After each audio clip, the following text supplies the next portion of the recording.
اخوان السلام عليكم ومرحبا بكم. الفيديو ديال دابا هو ديال الاعلام الجزائري اللي خلى المباراة وخلى الفرحة ديال العرب كاملين بالمنتخب الوطني اللي وصل للنصف النهائي ديال كاس العالم، ومشى تيقلب على فيديوهات وعلى تصاور وجابوهم، ومهم كيقلبوا على اي حاجة انهم يعضوا بها في المغرب.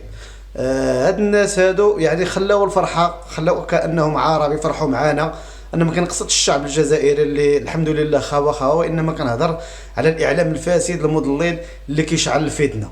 علاش هذا الشيء كامل الله اعلم. المهم الاخوان نخليكم مع هذا الشيء اللي تيقولوا هما، سمعوه وحكموا نتوما ديك الساعات. لانه هناك احداث شغب وقعت في فرنسا منذ قليل. يعني نشوف الصور بعد نهايه هذه كانت تصور في بلجيكا، راح نتكلم عليها، ولكن منذ قليل كذلك كان احداث شغب من طرف مناصري المنتخب المغربي، يعني رغم فوزهم. فكانت احداث في اولا افينيون، ثم تعرفوا افينيون، محمود قندوزي يعرف افينيون في جنوب فرنسا، وفي ليل كذلك شمال فرنسا. فوقعت احداث شغب من طرف انصار المنتخب المغربي كما تشاهدون. هذه الصور كاين من بروكسل، كاين صور اخرى اللي ممكن تجي بعد قليل تبين هذه الاحداث تاع شغب اللي ما لازمش تكون. ما هو السبب؟ يعني ما في حاله ما اذا كان خسروا كيفاش راح تكون؟ تفضل رينا. مراد، هذه هي مراد. ما نعرفوش كي نفرحوا، وما نعرفوش ايضا كي نزعفوا. مراد هذو احداث شغب اللي ما تشرفش المناصرين سواء المغاربه ولا حتى مراد. احنا من قبل صارت لنا هكذا مراد. الناس رانا في بلاد في بلاد الناس مراد. هذو مغاربه راهم في بلاد الناس، ما لازمش يديروا هذا الشيء، وهذه امور يندى لها كما نقولوا احنا الجبين. تفضل حسين. مراد، للاسف يعني نشوفوا منتخبات يعني كبيره لما تخرج من المونديال، مثلا نشوف البرازيل او تشوف المانيا، او يعني لما تخرج من المونديال. انا شفنا اليابان، اليابان يعني يصفقوا على المنتخبات تاعهم وينسحبوا في هدوء، ما كان حتى شيء. انا شفت المقابله تاع المغرب مع بلجيكا. شوف الصوره، شوف في حركه. نعم السياره. مراد، المقابله تاع المغرب مع بلجيكا. خلينا نشوف الصوره ونستمع دقيقه برك بالصوت ولا بالصوت. شوف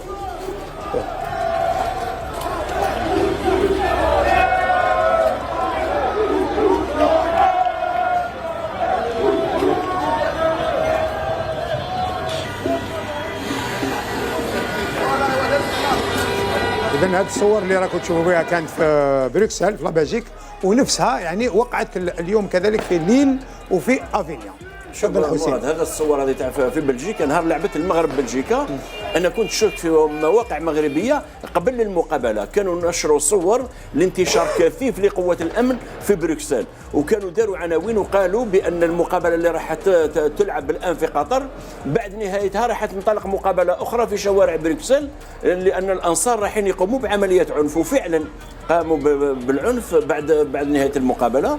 اليوم احنا اللي يهمنا اليوم، يعني اليوم تشوف يعني هذا استمرار لما حدث في بروكسل. انتصار تاريخي بالنسبه للمنتخب المغربي اللي منذ يعني من اللي بدات الحصه، وحنا نشكروا في المنتخب المغربي. اليوم نشكروه اولا الشيء اللي قدموا، العزيمه على التمثيل خاصه تاع العرب وافريقيا، شيء ممتاز يعني. وعلاش يعني انت تمشي اليوم في بلد اجنبي، ماهوش يعني في فرنسا في الليل وافينيون، يعني تقوم بهذه التصرفات. اليوم حتى لو انهزموا مراد، اليوم حتى لو خرجوا من المونديال، من المفروض ما يديروش هذا الشيء، لانها اول مره يمشوا للربع النهائي. اليوم لو انهزموا، لو ما داروش نتيجه، من المفروض يصفقوا على اللاعبين تاعهم ويخرجوا يحتفلوا كما احتفلوا منتخبات اخرى، ولكن للاسف تمشي للنصف النهائي وتدير هذا المشاكل. عيب كبير. محمود، مش بلاد اجنبي عايشين هناك يقروا لهم اولادهم، ويعني مش اجنبي عندهم، ولكن اليوم المنتخب المغربي يعني فاز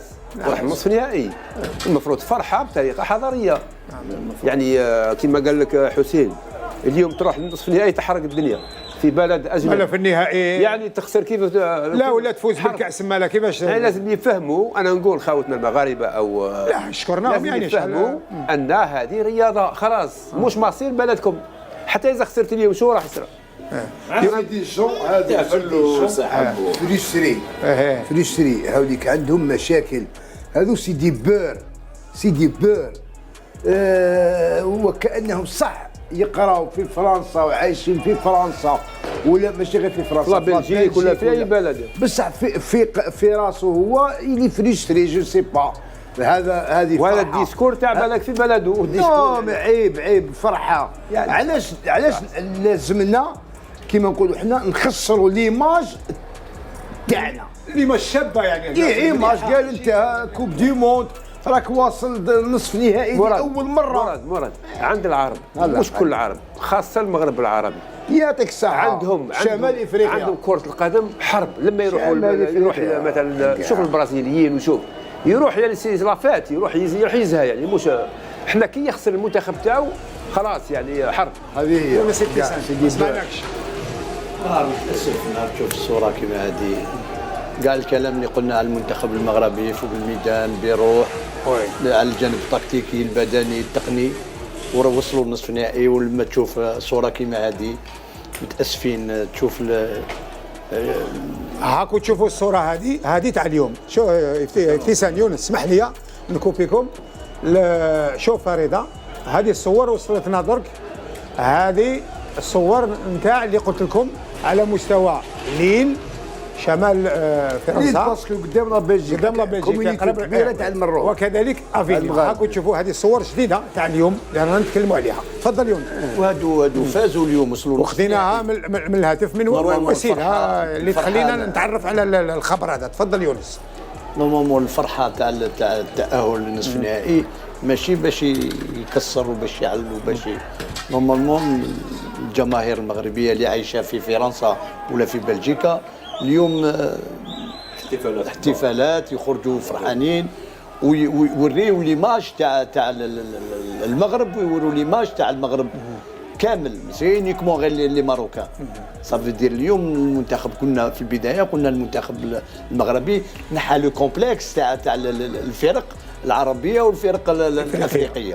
اليوم هذه الصوره هذه تزيد فيهم هما كمغربيين ماشي هذه ليماج هذه باش يوسخوا ليماج ديالهم ويوسخوا ليماج كاع كيما نقولوا كاع العرب.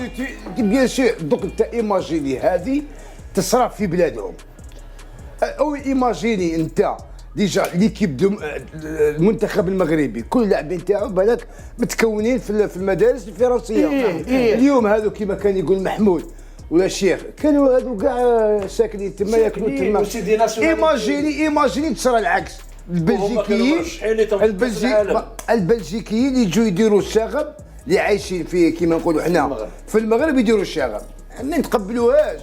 هذه امور هذه شوف حنا فرحنا كي شفنا مظاهر الفرحه وشفنا قرينطه وشفنا فريق عربي من شمال افريقيا وافريقيا يصل الى الدور نصف النهائي كما كان لو كان داو لا كوب دي موند وكيفاش نصرى لنا.